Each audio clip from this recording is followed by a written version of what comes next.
태초에 이 하나님께서 이 천지를 창조하셨을 때는 이 땅에 생명의 기운이 넘쳐났습니다. 생명의 근원이신 하나님의 형상대로 지어진 이 사람은 생명 그 자체였습니다. 하지만 이 첫사람의 불순종으로 인하여서 이 생명으로 가득 찼던 이 세상은 사망과 죽음의 땅으로 변해버렸습니다. 이로 인한 결과는 아주 참혹했습니다. 생명의 근원이신 하나님과의 이 관계가 단절이 되어서 인간은 이 육신은 살았지만 죽은 것과 다를 바 없는 그런 상태가 되었습니다. 육체적 고통과 고난을 일평생 겪으며 살아야만 하는 그런 존재가 된 것이죠. 또한 이 사람 간의 이 모든 관계도 깨어져서 서로 간의 폭력이 난무하고 사랑과 평화가 없는 그런 세상이 되었습니다. 이것이 끝이 아닙니다. 하나님께서 다스리도록 하신 이 자연과의 관계마저 깨져서 오히려 만물의 이 변화에 생명을 위협받는 그런 연약한 존재로 전락해 버렸습니다. 생명으로부터 결여된 완전한 이 결핍 상태에 빠지게 된 것이죠. 이는 인류 역사상 가장 큰 오점을 남긴 일이었습니다. 인간의 모든 역사를 되짚어봐도 이보다 더 최악이라 말할 수 있는 그런 일은 없을 것입니다. 세상 모든 악한 일의 근원이 된 일이자 인간은 스스로 결코 풀 수가 없는 죄로 인한 사망이라는 족쇄가 채워진 최악의 사건이기 때문입니다. 이후부터 인류는 이 죄 가운데 빠져서 온갖 더러움들을 몸에 묻히면서 살았습니다. 보통은 옷이나 이 더러운 것이 묻으면 그것을 알고 닦아서 깨끗하게 하는 것이 정상입니다. 하지만 아무도 이 자기에게 더러운 것이 묻었다라는 이 사실을 인지하지 못하였습니다. 오히려 더욱 더러워져만 갔습니다. 마치 이 돼지가 더러운 진흙탕이나 자기가 싼 똥에 몸을 계속해서 비벼대는 것처럼 말이죠. 다툼과 시기, 이 음란과 탐욕, 폭력과 살인 등 온갖 악한 것들이 넘쳐났습니다. 창조하신 모든 것 중에 보시기에 심히 좋았더라며 그렇게 기뻐하시던 이 사람은 이제 하나님의 근심거리가 되었습니다. 오히려 지으신 것을 후회하시는 일들밖에는 보이는 것이 없는 상태가 된 것이죠. 시간이 흐를수록 인간은 더욱 자기의 지혜나 힘, 자기의 시간, 자기의 사랑 등 자기 안에 내재한 이 자원으로 삶을 살아갈 수 있다라는 그런 환상에 깊이 빠져들어갔습니다. 그래서 하나님께 의존하거나 순종하는 것을 속박의 상태로 여기며 불편해하였죠. 하나님의 무한하신 이 지혜와 무한하신 힘, 무한한 사랑, 영원한 생명 등 이 무한한 자원을 공급하시는 하나님과의 관계마저도 거부하였습니다. 자기 의지에 의하거나 자기 힘으로 스스로 존재하는 자가 아님에도 인간은 계속해서 첫사람부터 시작된 이 불순종의 길을 걸은 것이죠. 하나님에 대한 경외감을 버리고 스스로 높아지려 하면서 생명의 공급자이신 하나님께 대항하기도 하였습니다. 이런 의미에서 이 죄의 본질이라고 하는 것은 인간이 하나님에 대한 올바른 관계를 갖지 못한 데에 있다라고 말할 수 있겠습니다. 깨어진 관계가 비틀어지고 이 어그러진 그런 삶의 모습들을 만들어낸 것이죠. 이런 상태에 빠져있는 인간에게 회복을 위해 요구되었던 것이 바로 순종입니다. 이것이 인간이 거부했던 창조주와 피조물의 관계로 다시 돌아가는 것. 다시 말해서 생명의 주인이신 하나님께 생명을 공급받아 사는 그런 인생으로 다시 돌아가는 일이기 때문입니다. 그래서 구약에 순종하면 복을 받고 불순종하면 저주를 받는다는 이 이야기는 하나님과의 관계 회복이라는 이유를 전제로 하고 있는 것이죠. 하나님의 하나님 되심을 인정하고 또한 내가 하나님 없이는 아무것도 아니라는 사실을 삶으로 고백하는 그런 형태를 띠고 있는 이야기인 것입니다. 순종은 지극히 관계적이므로 하나님을 향한 마음이 반드시 필요한 일입니다. 하지만 예수님 이전의 인류는 온전히 순종할 능력을 갖추지 못했습니다. 죄악 중에서 여전히 있으므로 하나님과의 관계도 온전치 못했기에 그 마음에도 하나님보다는 이 세상이 더욱 많은 자리를 차지하고 있었기 때문입니다. 그래서 인간에게 이 순종은 언제나 제한적이고 한계가 있었죠. 정확히는 깨어진 이 관계로 인해서 순종할 수 있는 능력이 없었습니다. 세상의 회복을 위해 선택하신 자들이 하나님의 뜻을 따르려고 죄를 멀리하거나 정결하려는 그런 노력을 부단히 하기도 하였습니다. 그럼에도 죄인이라는 이 낙인은 지워내지 못했습니다. 여전히 이 죄의 굴레에 갇힌 채로 살아갈 뿐이었죠. 이렇게 죽음의 상태에 놓인 인류에게 남겨진 미래란 완전한 죽음에 들어가는 일뿐이었습니다. 죽음 이외에 그 어떤 다른 미래도 인간에게는 존재하지 않은 것이죠. 자기 스스로의 이 자원으로 생명을 이어가고 스스로를 구원할 수 있을 것이라고 믿었던 이 어리석은 인류의 최후는 결국 사망이고 심판뿐이었습니다. 스스로를 구원할 힘이 인간에겐 존재하지 않은 것이죠. 결국 하나님이시며 그분의 아들이신 예수님께서 육신을 입으시고 이 땅에 오신 것입니다. 하나님을 향한 이 경외감마저 상실해버린 인류를 대신하여서 하나님을 경외하는 그런 인간의 대표자로 오셨습니다.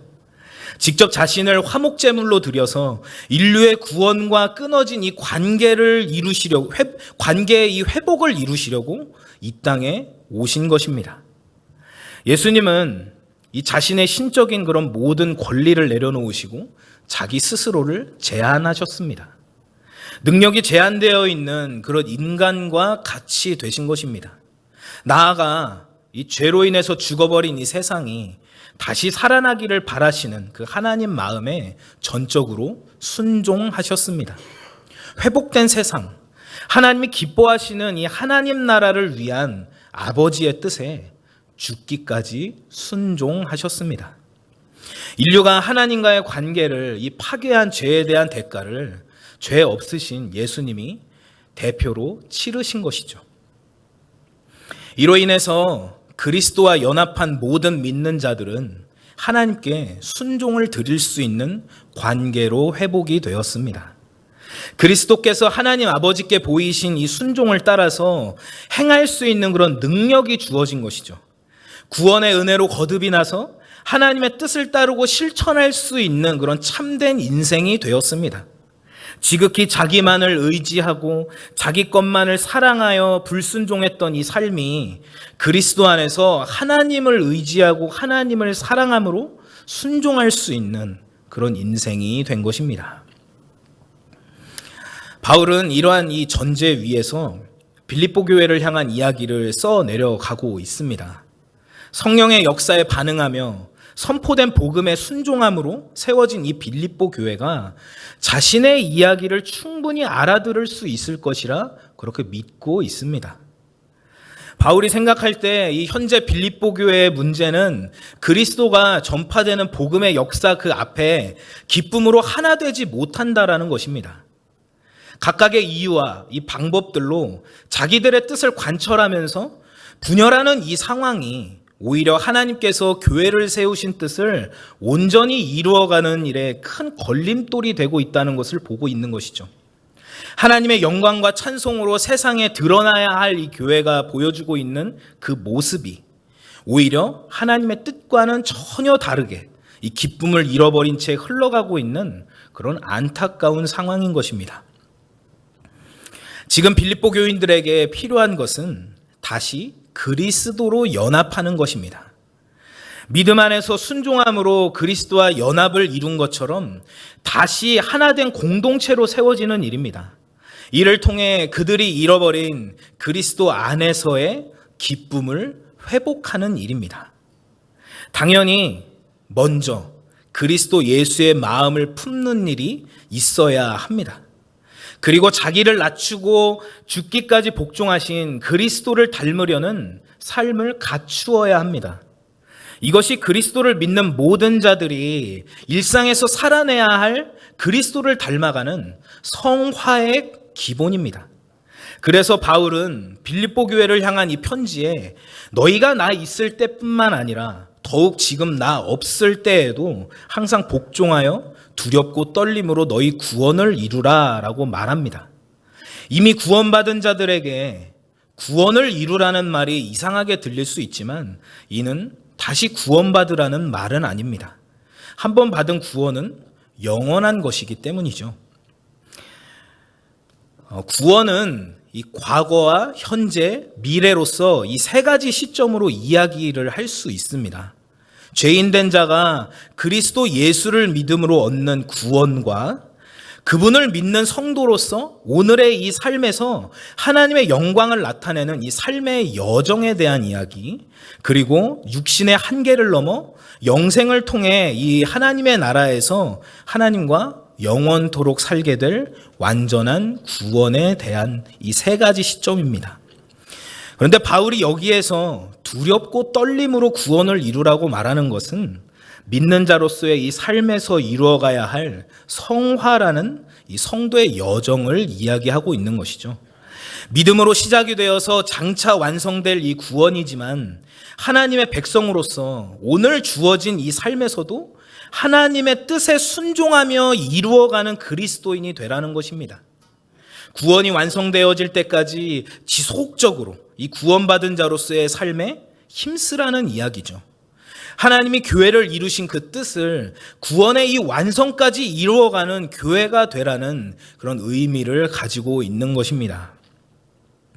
이를 말하기 위해서 이 바울은 그리스도에 대한 이야기와 함께 그의 마음을 품으라는 내용을 먼저 거론한 것이죠. 그리고 뒤이어 그리스도를 닮아서 항상 복종하라고 권면하는 것입니다. 그렇다면 빌립보 성도들이 순종하며 이루어가야 할 교회에 대한 하나님의 뜻이 무엇이겠습니까? 그리스도의 이 복음에 순종하여서 연합된 공동체로 여전히 존재하는 것입니다.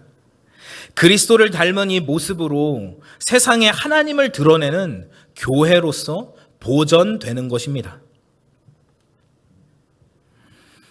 그리스도는 자기를 낮추사 사람이 되심으로 하나님의 뜻에 순종하시며 모든 인간이 하나님과의 이 회복된 관계를 이룰 수 있는 그런 길이 되어 주셨습니다.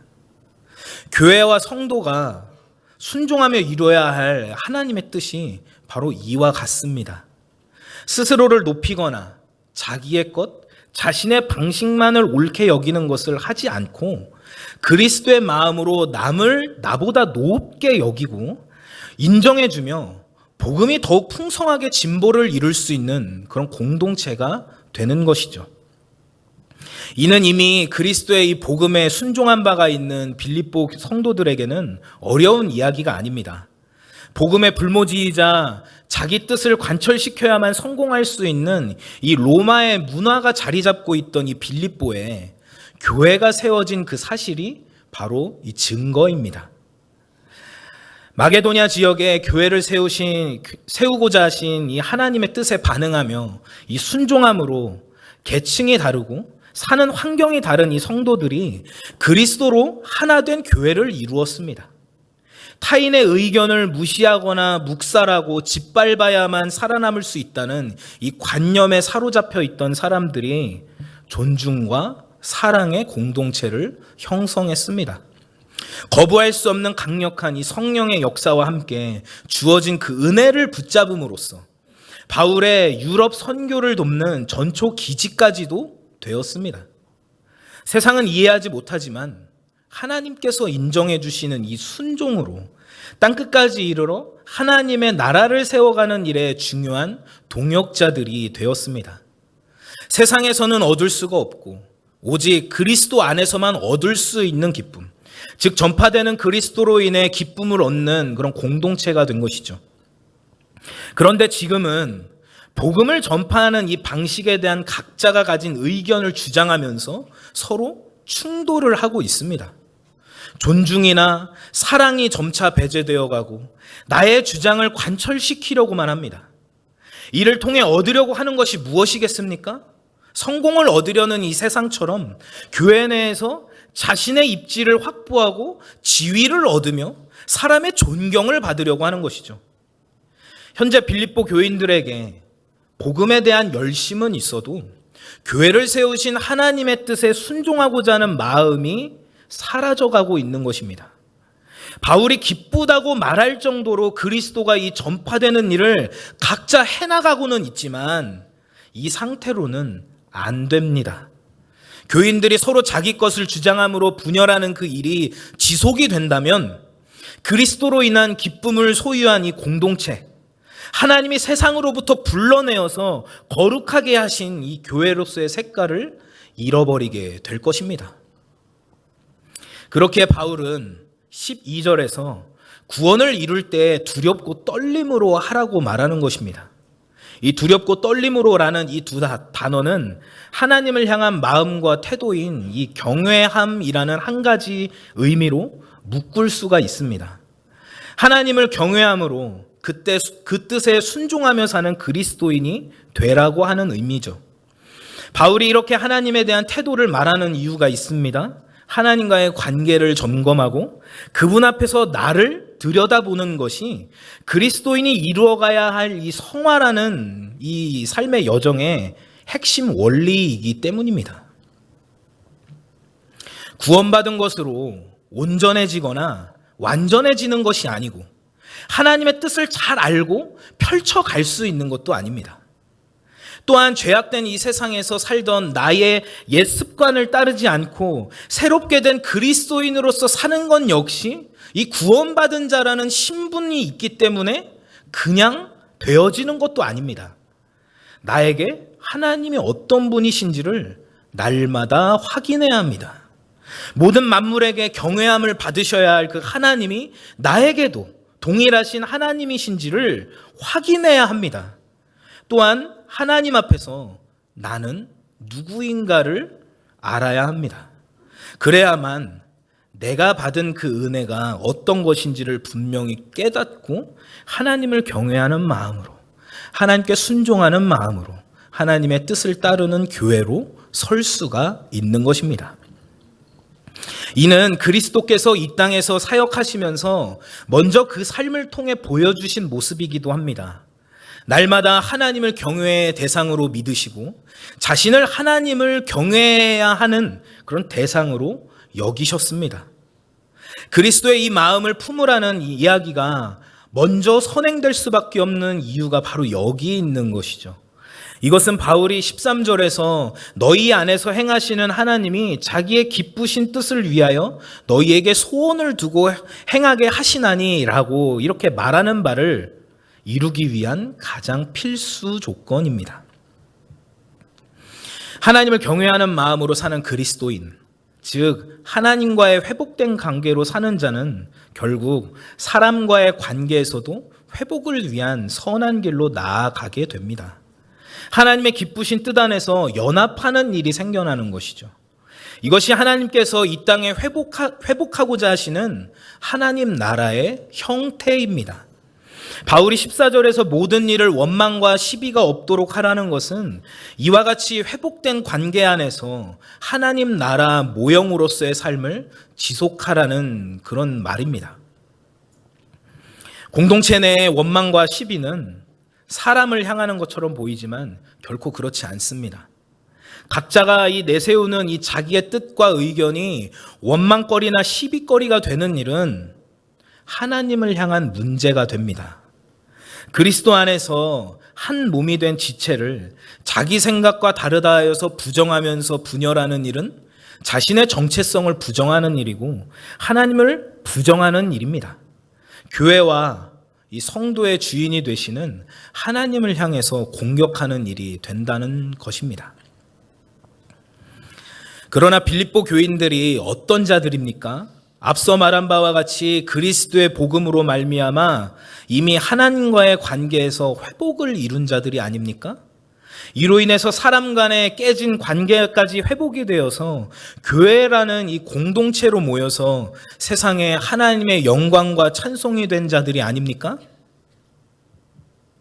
그들이 지금은 이 복음을 위한 일에 각자의 주장으로 분열하고 있지만 바울은 계속해서 그 길로 가지 말라고 말하고 있는 것입니다.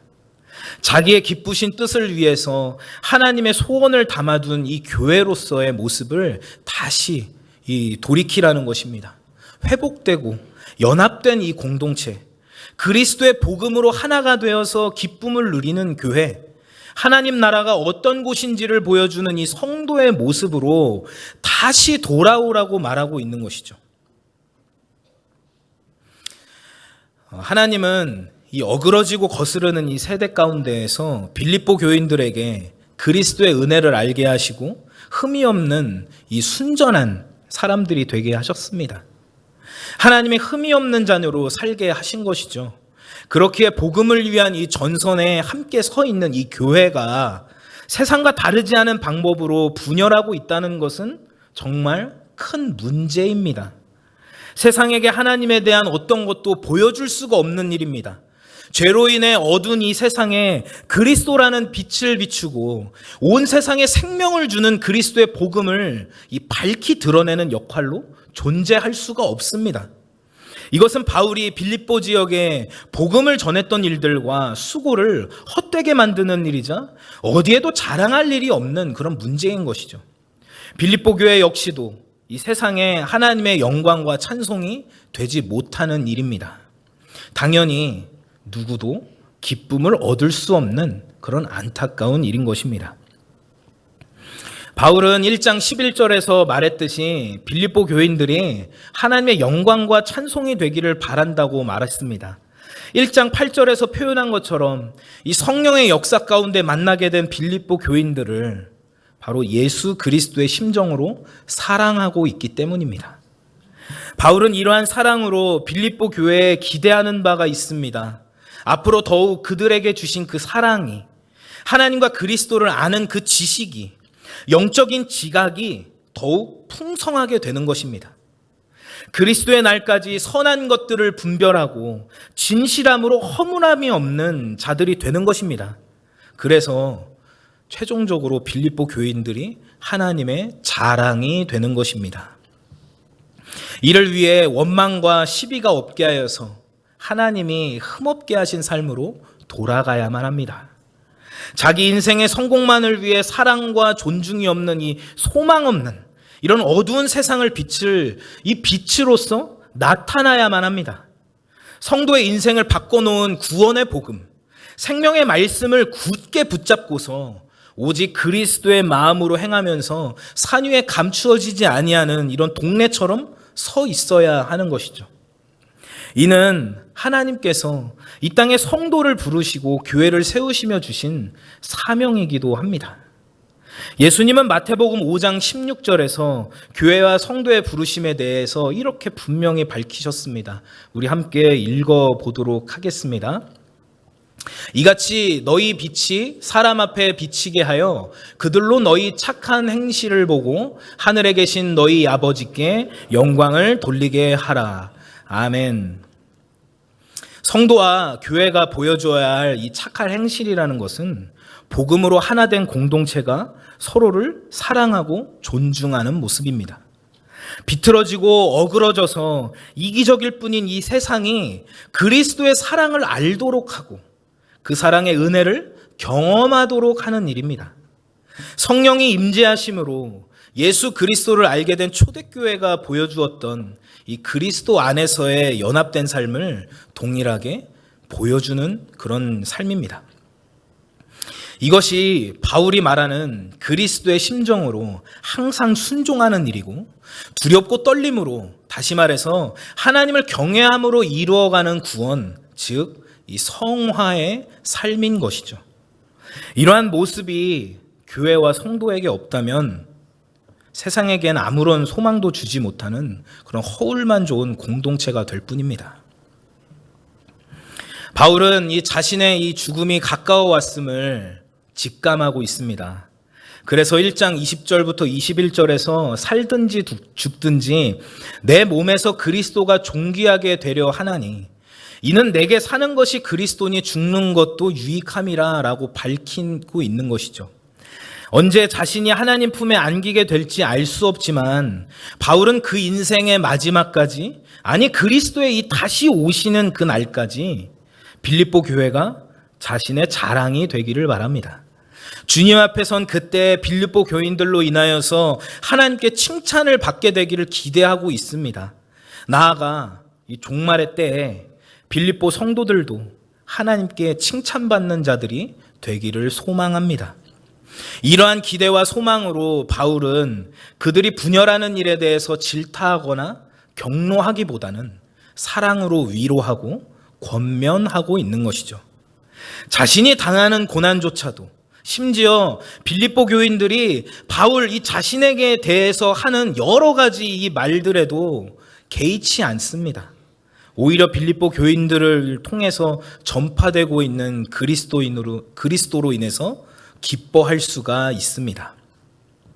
다만 이 기쁨이 바울 자신만 누리는 것이 아니라 빌립보 교회 전체가 누리는 기쁨이 되길 바라고 있습니다.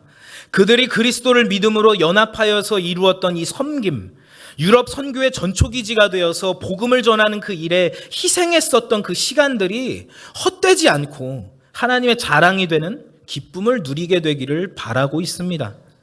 그래서 18절에 이와 같이 너희도 기뻐하고 나와 함께 기뻐하라 라고 말하고 있는 것이죠. 복음을 전파하는 일에 자기의 뜻이 관철된 것으로나 또는 나의 이 방법이 사람들에게 인정을 받는 일로 기뻐하지 말고, 이로 인해서 서로가 원망과 시비가 되어서 이 비난의, 이 세상으로부터의 비난의 대상이 되지 말고, 분열함으로 기쁨을 잃어버리지 말고 빌립보 성도들 각각을 통해 그리스도가 전파되고 있음을 인정하고 존중하면서 그리스도의 이름이 존귀하게 되는 일로 인해서 기뻐하라는 것입니다. 이것이 복음으로 연합되어서 세상의 빛들로 나타나는 교회의 모습이자 그리스도의 마음으로 순종함으로 이루어가야 할 구원받은 성도의 이 삶이기 때문입니다. 오늘날 그리스도의 이 복음 안에 살게 된 우리도 바로 이와 같습니다. 그리스도로 인하여서 깨어진 하나님과의 관계가 회복되고 사람 간의 관계 역시 회복되었습니다. 생명을 잃어버리고 사망의 그늘에 앉아서 우는 것밖에는 할 수 있는 것이 없던 자들이 바로 우리들 아니었습니까? 그러나 이제는 그리스도로 인해서 기쁨을 얻고 그리스도가 존귀하게 되는 일로 하나님의 영광과 찬송이 되어지는 인생입니다. 하나님과의 관계가 회복되었고 이 하나님과의 관계가 회복되고 깨어졌던 사람 간의 관계마저도 회복이 되어서 사랑과 존중이 넘치는 그리스도의 공동체를 우리는 이루었습니다. 나의 생각, 나의 방식, 나의 기준을 관철하여서 나의 뜻을 이루는 자로 더 이상 살지 않게 된 것이죠. 그리스도의 심정으로, 그리스도께서 보여주신 그 삶으로 하나님의 뜻을 순종하면서 성화의 여정을 걸으며 그리스도를 보여주는 사명자들이 된 것입니다. 하나님의 능력과 자원을 의지함으로 그리스도를 온 땅으로 편만하게 하는 그런 교회로 세워진 것입니다. 그러므로 우리가 나아가야 할 길은 변함없이 분명합니다. 그리스도로 연합된 이 교회로서 나의 어떠함 때문이 아니라 오직 그리스도가 전파되는 그 일로 기쁨을 누리는 그런 공동체를 이루어 가야 합니다. 하나님의 뜻을 따르고 순종함으로 그리스도의 마음으로 서로를 사랑하고 존중하여서 세상에 흠이 없는 하나님의 자녀로 살아가는 것입니다. 그래서 어그러지고 거스르는 이 세대 가운데에서 생명의 말씀을 굳게 붙잡고 소망의 빛들로 나타나며 어둠을 밝히는 그런 교회가 되는 것입니다. 이것이 하나님을 경외하는 자의 삶이고 일상에서 우리가 함께 이루어가야 할 구원이자 우리가 걸어가야 할 성화의 여정인 것입니다. 그리스도의 날까지 이르는 이 신앙의 길에서 무엇으로 기쁨을 얻으시겠습니까? 어떤 이유로 기쁨을 누리실 것입니까? 내가 드러나고 내가 인정받는 것, 나의 말이나 뜻이 관철되는 것으로 기뻐하고 자랑을 삼으실 것입니까? 교회는 그리스도 때문에 기뻐하고 그리스도를 닮아 사랑과 존중으로 기쁨을 나누는 공동체입니다. 이 기쁨이 그리스도의 날까지 우리가 함께 누려야 할 진정한 기쁨입니다. 함께 기도하시겠습니다. 하나님 감사합니다. 은혜 주시고 인도하여 주셔서 우리 함께 예배함으로 말씀 들으며 나아갈 수 있도록 인도하시니 감사합니다. 하나님, 우리의 이 신앙을 돌아볼 때 우리가 과연 하나님이 세우신 이 공동체를 사랑과 존중함으로 여기고 있는지, 아니 먼저 우리가 하나님을 경외하는 자로 살고 있는지 우리의 모습을 돌아봅니다. 우리가 이러한 모습이 부족하고 우리의 모습 속에서 우리의 삶에서 사라져가고 있다면 우리에게 다시금 그리스도의 마음을 부어주시고 성령으로 붙잡아 주셔서 언제나 어디에서나 누구와 있든지 오직 그리스도의 사랑을 드러내며 나타내는 하나님의 영광과 찬송이 되는 그런 성도, 교회가 될 수 있도록 인도하여 주시옵소서. 우리가 살아갈 이 모든 순간들이 그리스도의 날까지 이르러 하나님의 자랑이 되는 그런 놀라운 삶이 될 수 있도록 하나님 인도하여 주시옵소서. 이것을 믿음으로 우리 함께 다시 한 번 더 말씀 앞에 약속하고 다짐하며 결단합니다. 하나님, 우리 교회가 그렇게 사랑과 존중이 넘치는 교회, 그래서 이 세상에, 이 어두운 세상, 사랑 없고 존중 없고 소망이 없는 이 세상에 하나님의 생명의 말씀을 밝혀서 빛들로 나타나는 그런 교회가 될 수 있도록 하나님 함께하여 주시옵소서. 은혜 주시기를 원하며 살아계신 우리 주 예수 그리스도의 이름으로 기도합니다. 아멘. 우리 함께 찬양 나주님의 기쁨 되길 원하네 부르시도록 하겠습니다.